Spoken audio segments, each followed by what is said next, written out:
Hello everyone, स्वागत है आप सभी लोगों का शिक्षा फॉर नौकरी में। इस वीडियो लेक्चर में हम लोग देखेंगे सीटेट के लिए आंसर की।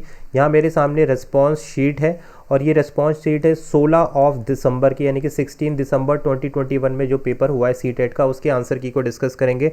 पेपर 1 के लिए आंसर की है जिसमें हम लोग ईवीएस वाले पार्ट के आंसर्स देखने वाले हैं। तो वीडियो को लास्ट तक देखना, आप लोगों के सारे डाउट्स क्लियर हो जाएंगे रिगार्डिंग आंसर शीट। बहुत ही ऑथेंटिक और एक एक चीज़ बिल्कुल सर्च करके आप लोगों तक लेके आ रहे हैं। तो सीटेट के लिए 16 दिसंबर जिन लोगों ने भी पेपर दिया है, पेपर 1 के लिए ईवीएस की आंसर की को हम डिस्कस करेंगे। स्टार्ट करते हैं अपने क्वेश्चन नंबर 1 से। आप लोग टेलीग्राम को ज़रूर कनेक्ट कर लेना क्योंकि वहाँ मैं सारे लिंक डाल रहा हूँ, तो उससे आपको नोटिफिकेशन मिलता रहेगा कौन कौन सी कीज़ आने वाली हैं। सारी आंसर की को डिस्कस करेंगे 1 बाय 1 करके। नीचे दिए गए फलों और सब्जियों में से उन्हें चुनिए जिनके भीतर बीज होते हैं। तो ये आपको बताना है कौन से ऐसे फल और सब्जियां जिनके भीतर बीज होते हैं। तो राइट आंसर है यहाँ पर पहले का option number 2 is the right answer. देखो जिनके अंदर बीज होते हैं वो है करेला, खीरा, चीकू, भिंडी, नाशपाती, टमाटर। इन सभी के अंदर क्या होते हैं भाई? बीज होते हैं, और यही क्वेश्चन में पूछा गया था। और जिसमें बीज नहीं होते हैं वो है, इनमें से एक आलू है और दूसरा प्याज है। तो ये दोनों हटा दिए हैं। बाकी right answer option number B रहेगा क्वेश्चन नंबर 1 के लिए। निम्नलिखित में से क्या पाठ्य चर्चा के विकास के लिए मार्गदर्शक सिद्धांत नहीं है?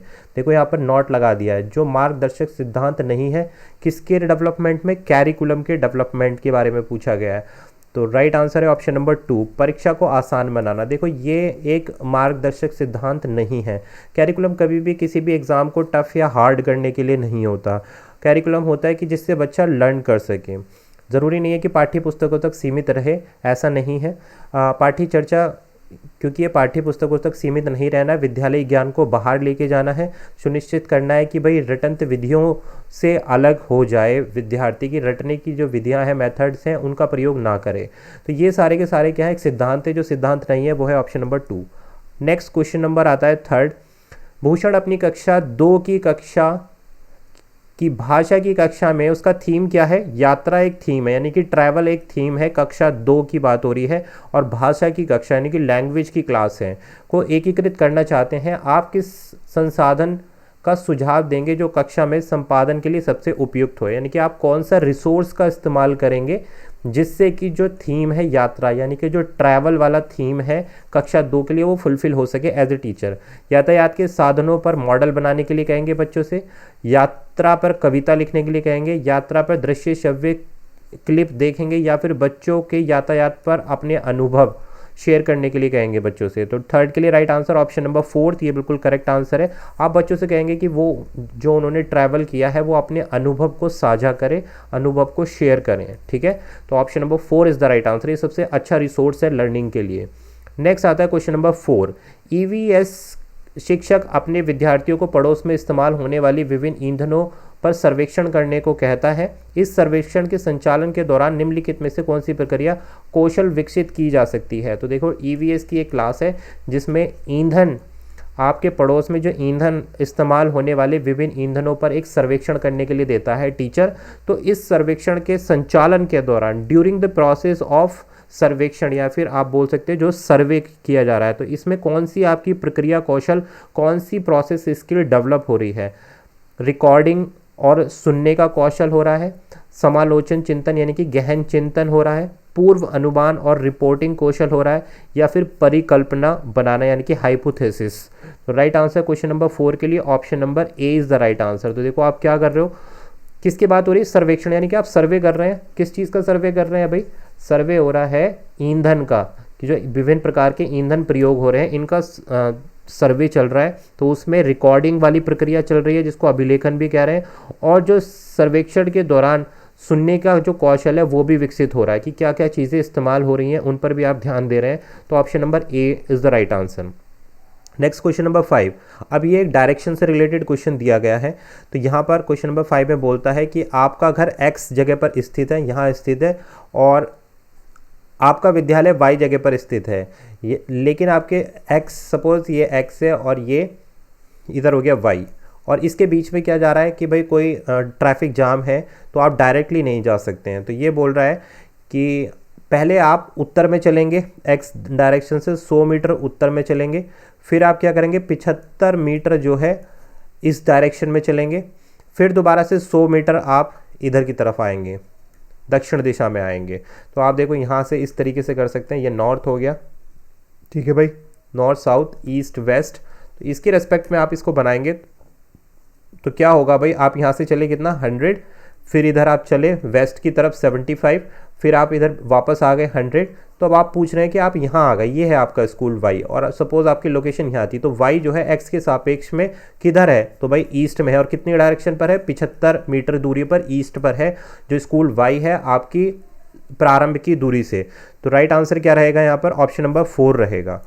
क्वेश्चन नंबर 5 के लिए right answer option number 4। Next बढ़ते हैं भाई क्वेश्चन 6 के साथ में। नीचे दिया गया कौन सा जंतु भालू जैसा दिखता है परंतु भालू नहीं है, यह दिन के लगभग 17 घंटे वृक्षों की शाखाओं से उल्टा लटक कर सोकर बिताता है और उसी वृक्ष की पत्तियों को खाता है। इस जंतु की औसत आयु 40 वर्ष है और अपने पूरे जीवन में यह मुश्किल से 8 वर्षों तक वृक्षों पर रहता है। तो पता है आपको, ईवीएस में इसके बारे में कई बार डिस्कस होता है। यह है स्लॉथ। स्लॉथ एक ऐसा जानवर है जो किससे दिखता है, भालू जैसा दिखता है, पेड़ पर लटकता रहता है और मैक्सिमम टाइम जो है ये सोने में बिताता है। तो option number 3 is the right answer, sloth correct है बिल्कुल। नेक्स्ट क्वेश्चन नंबर 7 है। अब देखिए इसमें क्या है, मेयर के पास कुछ ऐसे शिक्षार्थी हैं जो प्राकृतिक आपदा के कारण अपने मूल स्थान से विस्थापित हो गए हैं और उन्होंने विद्यालय वातावरण में समायोजित करने में समस्या है। ईवीएस के शिक्षक के रूप में आप क्या करेंगे। देखो कुछ बच्चे हैं जो क्या हो गए, प्राकृतिक आपदा के कारण अपना जो उनका घर था वहाँ से विस्थापन हो गए, एक जगह से दूसरी जगह पर आ गए। अब वो दूसरी जगह से आने के बाद उनको स्कूल में आपको एडजस्ट करना है, तो आप कैसे करेंगे उनको। तो राइट आंसर रहेगा 7 का ऑप्शन नंबर ए इसका अभिष्ट उत्तर रहेगा। उन्हें अन्य शिक्षार्थियों के साथ बातचीत करने में मदद करेंगे और उनकी कहानियों को भी साझा करेंगे। देखो भाई नए स्टूडेंट्स आए, नई जगह से विस्थापित होकर आए हैं, अब नए स्कूल में आए, तो एज ए टीचर आपको क्या करना है, दूसरे शिक्षार्थियों के साथ उन्हें फैमिलियर करना है, बातचीत करने में उनको लगाना है। फैमिलियर हो जाएंगे बच्चे, आप उनकी जो आप बीती है कि वो किस तरीके से प्राकृतिक आपदा में उनके साथ क्या क्या हुआ, तो उनके अनुभव और उनकी कहानियों को भी साझा करेंगे तो उनको अच्छा लगेगा, वो भी मोटिवेटेड फील होंगे। सॉरी, उनके साथ साथ जो दूसरे बच्चे हैं वो उनसे कनेक्टेड फील होंगे यहाँ पर। तो option number A is the right answer question number 7। Next बढ़ते हैं क्वेश्चन नंबर 8। कुडुक कहाँ के लोगों की बोलचाल की भाषा है, ये आपको बताना है। झारखंड, मिजोरम, अरुणाचल प्रदेश या फिर असम। देखो कुडुक जो है option number A is the right answer, Jharkhand इसका अभिष्ट उत्तर है। और कुडुक देखो कई स्टेट्स में बोली जाती है, उड़ीसा में भी बोली जाती है कुडुक, उड़ीसा में भी बोली जाती है, छत्तीसगढ़ में भी बोली जाती है, वेस्ट बंगाल में भी बोली जाती है, झारखंड में भी बोली जाती है। तो option number A is the right answer. Next बढ़ते हैं भाई क्वेश्चन नंबर 9 के साथ। हमारी पृथ्वी ग्लोब के भांति है, वास्तव में पृथ्वी ऊपर या नीचे कुछ नहीं होता है, यह सब सापेक्ष है। हम भारत के लोग वास्तव में अपनी पृथ्वी के पृष्ठ के नीचे हैं। जिस देश के लोग के सापेक्ष उल्टा खड़ा है वह क्या है। कहने का मतलब है, ज्योग्राफी का क्वेश्चन है। ये कह रहे हैं कि भाई जो हमारा भारत देश है, इंडिया देश है, वो किन देशों के रेस्पेक्ट में उल्टा खड़ा हुआ है मैप पर, यानी कि पृथ्वी पर, वो आपको बताना है। तो भाई इस क्वेश्चन के आंसर में थोड़ा सा मुझे डाउट है, गलत नहीं बताऊंगा, आप लोग अपने कमेंट कर सकते हैं। मैं इस क्वेश्चन को बिल्कुल वेरीफाई कर रहा हूं, आप कमेंट कर सकते हैं, मैं इस क्वेश्चन का आंसर को पिन कर दूंगा कमेंट बॉक्स में। तो अभी के लिए मैं इसका आंसर नहीं दूंगा, आप अपने कमेंट्स कर सकते हैं इस क्वेश्चन के लिए। नेक्स्ट क्वेश्चन नंबर 10 है।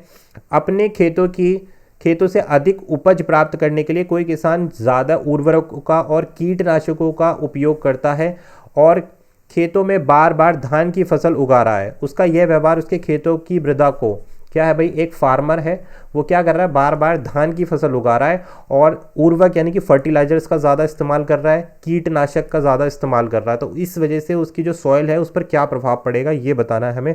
राइट आंसर है क्वेश्चन नंबर 10 के लिए ऑप्शन नंबर 1। क्या होगा, अंत किसी भी फसल को उगाने के लिए अनुपयुक्त बनाएगा। कहने का मतलब है कि आप ज़्यादा ही अगर एक ही क्रॉप को बार बार अपनी सॉइल पर या अपने लैंड पर बो रहे हैं तो आप उस सॉइल की उपजाऊ होती है, उर्वरिटी जो फर्टिलिटी होती है उसको ख़राब कर रही है, इनफर्टाइल हो जाएगी, अनुपयुक्त हो जाएगी। इसीलिए तो हम क्या करते हैं, क्रॉप रोटेशन करते हैं जिससे कि मिट्टी की उर्वरकता बनी रहे। और यहाँ क्या कर रहा है, जो किसान है बार बार एक ही फसल को बो रहा है तो वो किसी भी फसल को उगाने के लिए अनुपयुक्त बनाएगा उसको, यानी कि कोई भी दूसरी जो फसल है वो उस पर नहीं बो पाएगा। Option number A. नेक्स्ट बढ़ते हैं क्वेश्चन नंबर 11 और आपको बताना है यहाँ पर दिए गए हैं कि असम में किस तरीके के घर होते हैं, लद्दाख में कौन से घर हैं, मनाली में कौन से हैं, या राजस्थान में कौन से हैं। तो आपको मैच द फॉलोइंग यहाँ पर पूछा गया है। तो राइट आंसर है क्वेश्चन नंबर 11 के लिए ऑप्शन नंबर थर्ड बिल्कुल राइट है। क्या बोल रहे हैं कि भाई असम में किस तरीके के घर होते हैं, बांस के खंभों के बने हुए घर होते हैं, तो असम का ए मैच हो जाएगा थर्ड से। दूसरा बी मैच हो जाएगा, लद्दाख में किस तरीके के घर होते हैं, पत्थर से बने लकड़ी के फर्श वाले घर जो हैं वो लद्दाख में होते हैं। नेक्स्ट आता है हमारे पास सी, मनाली में किस तरीके के घर होते हैं, लकड़ी से बने ढालूदार छत वाले जो घर होते हैं और पत्थर से बने जो घर होते हैं वो मनाली में होते हैं। राजस्थान में किस तरीके के घर होते हैं, ये होते हैं भाई मिट्टी के घर होते हैं, कटीली झाड़ियों से बने होते हैं। तो ये हो गई बात, statement number option number third सही है क्वेश्चन नंबर 11 के लिए। क्वेश्चन 12 आता है, निम्नलिखित में से कौन सा भारत का संघ शासित प्रदेश है, ये पूछा है, यानी कि यूनियन टेरिटरी कौन सा है इनमें से। ऑप्शन में मणिपुर, अरुणाचल प्रदेश, जम्मू कश्मीर, मेघालय। राइट आंसर है ऑप्शन नंबर 3। आपको पता है union territory Jammu and Kashmir, J&K जो है राइट आंसर है क्वेश्चन 12 के लिए। क्वेश्चन 13, खेल और पहेलियाँ EVS के शिक्षण और अधिगम में महत्वपूर्ण हिस्सा रखती हैं क्योंकि।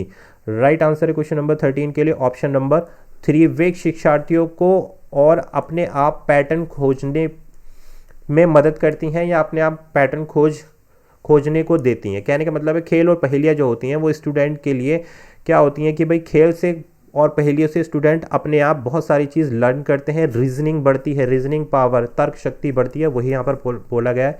वे शिक्षार्थियों को अपने आप पैटर्न खोजने में मदद करती हैं या खोजने देती हैं। तो option number third is the right answer. Next question number 14, Braille लिपि के बारे में पूछा गया है। ब्रेल लिपि मोटे कागज पर उभरे हुए बिंदु होते हैं दृष्टिबाधितों के लिए। यह लिपि किस चीज़ पर आधारित होती है, इस लिपि में कितने बिंदु होते हैं, कितने डॉट्स होते हैं। राइट आंसर ऑप्शन नंबर 4, इसमें 6 डॉट्स होते हैं, 6 डॉट होते हैं ब्रेल लिपि में। ठीक है, इनको टच करके जो है जो दृष्टिबाधित चाइल्ड होते हैं वो रीडिंग करते हैं। नेक्स्ट क्वेश्चन नंबर आता है हमारे पास 15। यहाँ पूछा गया भाई रोनाल्ड रॉस के बारे में पूछा गया है, और रोनाल्ड रॉस के बारे में कक्षा 5 में कहानी बताई जाती है। 1902 में चिकित्सा के लिए नोबेल पुरस्कार दिया गया था। उन्हें सिकंदराबाद के अस्पताल में काम करते हुए खोजा कि मच्छर मलेरिया फैलाते हैं। इन्होंने बता रहे हैं जो रोनाल्ड रॉस थे उन्होंने बताया था कि भाई सर्वप्रथम उन्होंने ही डिस्कवर किया था कि मच्छर जो है मलेरिया फैलाते हैं। वो उन्होंने जो है मलेरिया का परीक्षण किया माइक्रोस्कोप से, ये सारी चीज़ें इसमें लिखी हैं। अब इसके हेल्प से क्या होगा, रोनाल्ड रॉस की कहानी को EVS में शामिल करने का क्या उद्देश्य है। तो राइट आंसर रहेगा क्वेश्चन नंबर 15 का ऑप्शन नंबर 1। क्या बोलता है ऑप्शन नंबर 1, A, C और D। ए क्या है, शिक्षार्थियों को वैज्ञानिक प्रक्रियाओं के बारे में समझने में मदद मिलेगी। क्यों, क्योंकि रोनाल्ड रॉस ने क्या किया, एक्सपेरिमेंट किया। तो ये चीज़ अगर आप स्टूडेंट को बताओगे तो उनमें एक्सपेरिमेंट वाली जो चीज़ है वैज्ञानिक प्रक्रियाओं के बारे में क्यूरियोसिटी होगी। सी क्या बोलता है, शिक्षार्थियों को विभिन्न खोजों के बारे में अधिक रोमांचक कहानियों को इकट्ठा करने के लिए प्रोत्साहन करना। ठीक है भाई, विज्ञान के इतिहास की सराहना करना। बी बोलता है शिक्षार्थियों को कहानी लिखने के लिए प्रेरित करना। जी नहीं, ऐसा नहीं है। कहानी सुनाने का मतलब ये नहीं है कि शिक्षार्थी कहानी लिखेंगे, तो इसलिए option number A, C, D is the right answer. Next आता है क्वेश्चन नंबर हमारे पास 16। हमारे देश के नीचे दिए गए राज्यों में से किस में एल्यूमिनियम की खान है। असम में है, पश्चिम बंगाल, उड़ीसा, बिहार। तो 16 में का राइट आंसर है हमारे पास ऑप्शन नंबर 3, उड़ीसा में जो है क्या है, एल्यूमिनियम प्रचुर मात्रा में पाया जाता है। Option number 3 is the right answer. Next question 17, निम्नलिखित में से कौन सा समूह EVS पाठ्यक्रम में सुझाए गए थीम में से 4 को सही रूप से प्रदर्शित करता है, यानी कि as per to the syllabus कौन से सही चीज़ है यहाँ पर रिप्रेजेंट की गई है। राइट आंसर है 17 का B। अब 17 का B हमारे पास अबिस्ट उत्तर है, बिल्कुल जी 17 का B सही है। चीज़ें हम जो बनाते हैं, things we make and do. उसके बाद फूड एक चैप्टर है, आवास और पौधे यानी कि लिविंग जहाँ पर होती है, एंड प्लांट्स, और दूसरा मटेरियल्स। तो ये 1, 2, 3, 4 option number 2 is the right answer for question number 17। आगे बढ़ेंगे क्वेश्चन 18 के साथ में। वेलक्रो का उपयोग बहुत सी चीज़ों के लिए एक दूसरे के साथ चिपकाने में किया जाता है। निम्नलिखित में से किसने प्रकृति से प्रेरणा लेकर वेलक्रो को बनाया था, यानी कि वेलक्रो समझते हो आप, जो चिपकाने वाला होता है, तो उसको किसने बनाया था। Option number 4 is the right answer. 18 का 4, जॉर्ज मेस्ट्रल ने इसकी खोज की थी वेलक्रो की। तो 4 बिल्कुल करेक्ट आंसर है। 19, अब आपसे पूछा गया प्याज की फसल उगाने के लिए कई तरह के कार्य करने होते हैं, नीचे दिए गए आपको बताना है कौन कौन से स्टेप फॉलो करने होते हैं प्याज की फसल उगाने के लिए। तो राइट आंसर है 19 का option number 3 is the right answer. अब थर्ड क्या बोलता है, देखो थर्ड बोलता है पहले A वाला प्रोसेस, यानी कि मृदा को, यानी कि सॉइल जो होती है उसको खोदेंगे, उसके बाद उसकी खरपतवार को निकालेंगे, यानी कि जो घास फूस होती है उस सॉइल में उसको क्लीन करेंगे।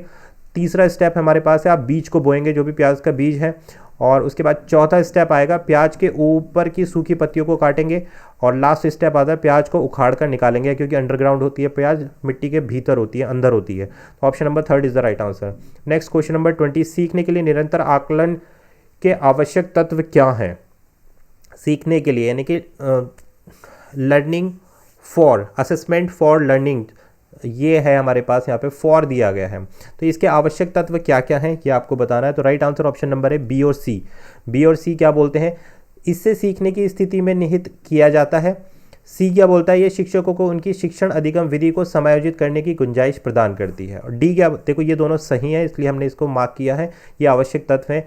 ऊपर वाला बोला जा रहा है इसका उपयोग बच्चे के बारे में फैसला सुनाने के लिए किया जाता है। जी नहीं, देखो फैसला सुनाने के लिए नहीं किया जाता, फॉर्मेटिव असेसमेंट है ये, फॉर्मेटिव असेसमेंट की बात हो रही है। लर्निंग असेसमेंट फॉर लर्निंग, ठीक है, यानी कि ड्यूरिंग द अधिगम, अधिगम के प्रोसेस के दौरान की जाने वाला आकलन। तो इसमें क्या होगा, इससे सीखने की स्थितियों में निहित किया जा सकता है। एक शिक्षक को उनकी शिक्षण अधिगम विधि समायोजित करने की गुंजाइश प्रदान करता है। सहज शिक्षार्थियों को अपने काम की निगरानी और सुधार के लिए कोई गुंजाइश, ऐसा नहीं है। तो ए और डी इसमें नहीं आता है, बाकी बी और सी बिल्कुल सही है। नेक्स्ट बढ़ते हैं भाई आगे क्वेश्चन नंबर 21 के साथ। कोई रेलगाड़ी जो है 5 जून 2020 को 4:15 स्टेशन छोड़कर 7 जून सन 2000 को प्रातः 3:15 धाम पहुंचती है। यार यहाँ पे 2020 ही होगा ये, ठीक है, ये 2020 है, कहने के पहुंचती है, क्योंकि ऐसा नहीं है ना 2020 को चलेगी और 2000 को पहुंचेगी, तो ये थोड़ा सा यहाँ पर करेक्शन की ज़रूरत है। ये 2020 है ईयर, यहाँ पर कहने का मतलब है 5 जून 2020 को 4:15 पर स्टेशन छोड़ देती है और 7 जून 2020 को 3:15 पर गांधी धाम पहुंचती है। रेलगाड़ी द्वारा चली गई दूरी कितनी है, distance is equal to 2640 kilometre चली है। अब आपको बताना है यात्री की अवधि में रेलगाड़ी की औसत चाल किलोमीटर पर घंटा में क्या होगी। तो यहाँ पर ये करेक्ट कर लेना, इन्होंने 2000 दिया हुआ है, 2020 होगा, यहाँ पर ये मिस्टेक हो गई है। तो देखो टाइम निकल जाएगा, यहाँ पर टाइम कितना आ गया हमारे पास, 12×4=48 है ना, यहाँ पर 47 आवर्स आ गए हैं हमारे पास टाइम, और डी हमें दिया गया है। तो आपको पता है सिंपल सा फॉर्मूला लगाना है, S is equal to D by T, speed is equal to distance upon time, इसको डिवाइड कर दो, राइट आंसर आ जाएगा हमारे पास 21 के लिए option number C. Option number C, option number C नहीं आएगा हमारे पास, आएगा 56 आएगा आई थिंक। जी हाँ, क्वेश्चन नंबर 21 के लिए आंसर आएगा हमारे पास 56। इसको आप सॉल्व करोगे आंसर 56 आएगा। कितना करना है, 2640 डिवाइडेड बाय 47, ओके। तो आंसर निकल के आएगा हमारे पास 46, सॉरी 56 नॉट 46, 56 निकल के आएगा, ओके। तो option number 2 is the right answer.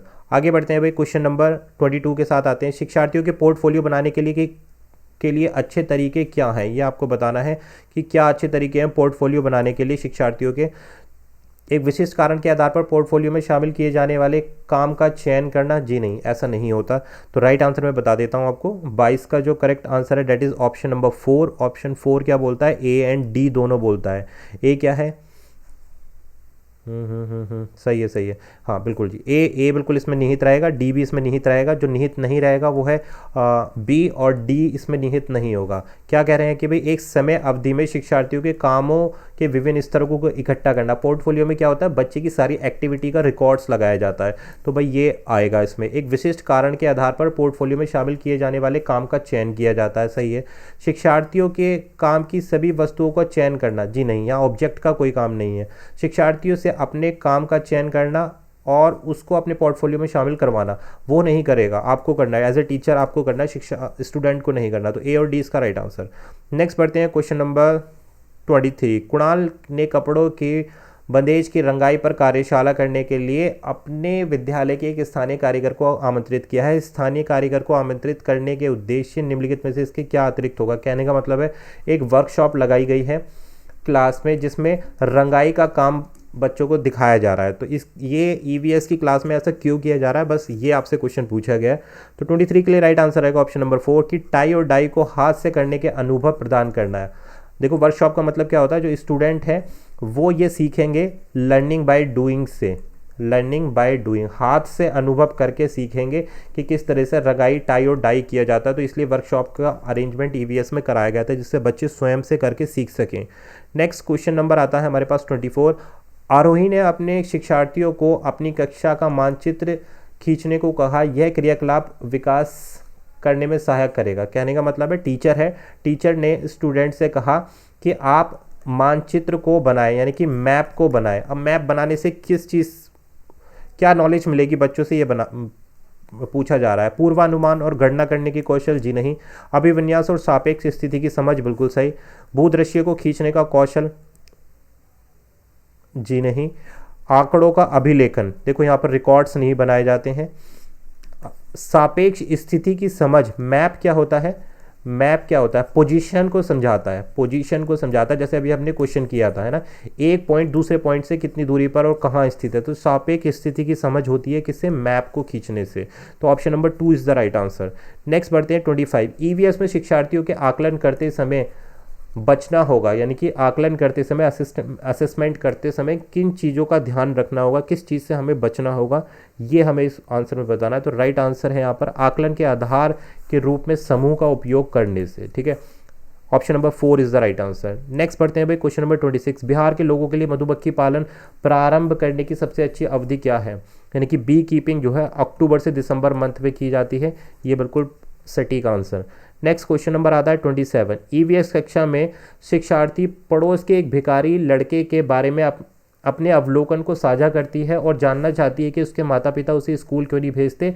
एक शिक्षक के रूप में आप शिक्षार्थियों को कैसे जवाब देंगे। एक स्टूडेंट है, वो अपने टीचर से क्वेश्चन करती है कि भिखारी के जो बैगर्स होते हैं उसको, उसके क्यूरियोसिटी होती है पूछने की भाई उसके पेरेंट्स उसको स्कूल क्यों नहीं भेजते हैं। तो एज ए टीचर आप क्या करेंगे, उसके अवलोकन की सराहना करेंगे और पूरी कक्षा पर इस पर चर्चा करेंगे। ऑप्शन नंबर ए बिल्कुल सही आंसर है। नेक्स्ट बढ़ते हैं भाई क्वेश्चन नंबर 28। हमारे देश में एक स्थान जिसे ठंडा रेगिस्तान कहते हैं, यह ऊंचा, सूखा और समतल है, यह क्षेत्र कौन सा है। ऑप्शन नंबर 2 लेह लद्दाख जो है एक ऐसा क्षेत्र है जो बहुत ज़्यादा हाइट पर है हमारे भारतवर्ष में, और इसको ठंडा रेगिस्तान कहा जाता है क्योंकि यहाँ बर्फ ही बर्फ पड़ती है हमेशा, तो इसको कोल्ड डेजर्ट बोला जाता है। Next question number 29। एनसीएफ 2005 के अनुसार निम्नलिखित में से कौन सा ईवीएस के पाठ्यक्रम के बारे में सही है, जो करेक्ट है वो पूछा गया है। तो 29 के लिए right answer option number 2, EVS का पाठ्यक्रम विज्ञान और पर्यावरण शिक्षा का एकीकरण है। बिल्कुल सही बात है भाई, इसमें साइंस भी इंक्लूड होती है और पर्यावरण, एनवायरमेंट भी इंक्लूड होता है ईवीएस, आपको पता है। 2 is the right answer. Next आता है हमारे पास क्वेश्चन नंबर 3। समुदाय संसाधन के रूप में उपयोग करना औचित्य है, यानी कि कम्युनिटी एज ए रिसोर्स आप इसको यूज़ कर रहे हैं, इसको यूज़ करने का कारण क्या है। ठीक है, राइट आंसर है क्वेश्चन नंबर 30 का ऑप्शन नंबर 2, समुदाय को अपने बच्चों के सीखने में हिस्सेदारी है। समुदाय को अपने बच्चों के सीखने में हिस्सेदारी है और इसमें उन्हें शामिल करने की ज़रूरत है। कहने का मतलब है समुदाय को हम रिसोर्स के रूप में इसलिए इस्तेमाल करते हैं क्योंकि बच्चे इसमें पार्टिसिपेट करें, बच्चे सोसाइटी को समझें और उन्हें इसमें शामिल करने की ज़रूरत है, क्योंकि आने वाला टाइम में क्या होगा, बच्चा बड़ा होगा तो वो सोसाइटी से ही डील करेगा, ठीक है, कल्चर से ही डील करेगा, तो इसलिए उसको पार्ट बनाने की आवश्यकता है। तो option number 2 is the right answer. तो हमने डिस्कस कर लिया यहाँ पर ईवीएस के 30 क्वेश्चंस की आंसर की को हमने डिस्कस कर लिया है, और ये जो आंसर की थी ये थी 16 दिसंबर पेपर 1 जो सीटेट का ऑनलाइन पेपर हुआ है उसकी आंसर की हमने डिस्कस की है। एक क्वेश्चन हमने इसमें लीव किया है, क्वेश्चन नंबर 9, तो इस क्वेश्चन को मैं पिन कर दूंगा, आप भी अपने कॉमेंट बता सकते हैं इस क्वेश्चन के लिए। Thanks for watching this session. आप अपनी जो है रिस्पॉन्स की मेल कर सकते हैं अगर आप आंसर की अपना डिस्कस करना चाहते हो पर्टिकुलर डेट की। मेल ID आपकी पता है shikshafornaukri@gmail.com, और टेलीग्राम पर ज़रूर कनेक्ट कर लें। वीडियो पसंद आई तो चैनल को सब्सक्राइब और लाइक और शेयर कर देना। Thank you for watching this session.